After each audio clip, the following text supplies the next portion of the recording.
జై శ్రీమన్నారాయణ.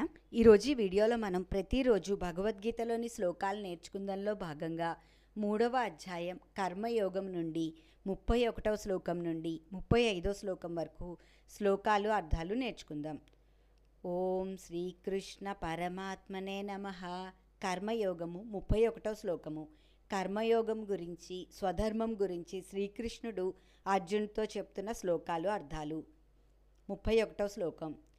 ఏ మే మతమిదం నిత్యం అనుతిష్టంతి మానవః శ్రద్ధానంతో అనసూయంతో ముంచతే తేపి కర్మభి. 31వ శ్లోకానికి అర్థం. దోషదృష్టి లేకుండా శ్రద్ధాయుక్తులై నా ఈ మతమును అనుసరించిన మానవులు కూడా సమస్త కర్మబంధముల నుండి ముక్తులు అవుదురు. 32వ శ్లోకం.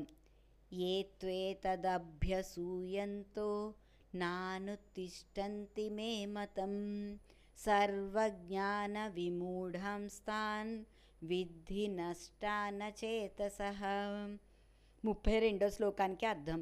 కానీ నా యందు దోషారోపణ చేయుచు ఈ నా ఉపదేశమును అనుసరింపని మూర్ఖులు సమస్త జ్ఞాన విషయముల యందును మోహితులై విపరీత జ్ఞానోహతులై భ్రష్టులై కష్టనష్టములు పాలు అవుదురు. 33వ శ్లోకం.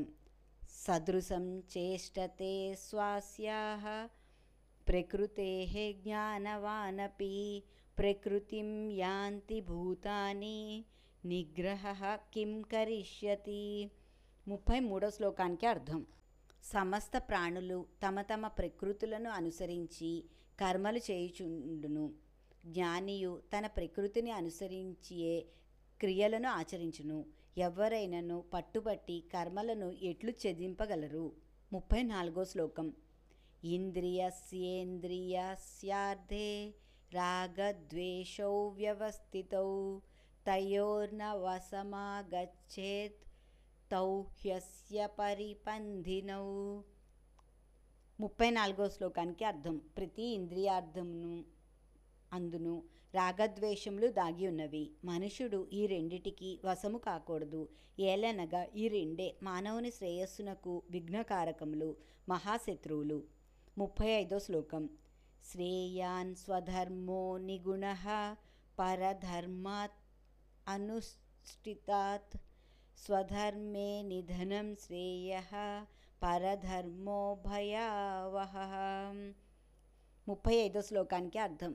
పరధర్మమునందు ఎన్ని సుగుణములు ఉన్నను స్వధర్మమునందు అంతగా సుగుణములు లేకున్నను చక్కగా అనుష్ఠింపబడు ఆ పరధర్మము కంటే స్వధర్మాచరణే ఉత్తరము.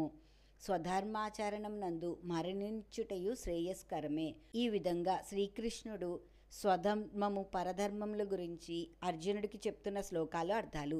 ఈ వీడియో మీకు నచ్చితే నా వీడియోని షేర్ చేయండి, లైక్ చేయండి. ఇలాంటి ఆధ్యాత్మిక వీడియోలు చూడాలంటే దయచేసి నా ఛానల్ని సబ్స్క్రైబ్ చేయండి. ఈశ్వరి గుడిమెట్ల. జై శ్రీమన్నారాయణ.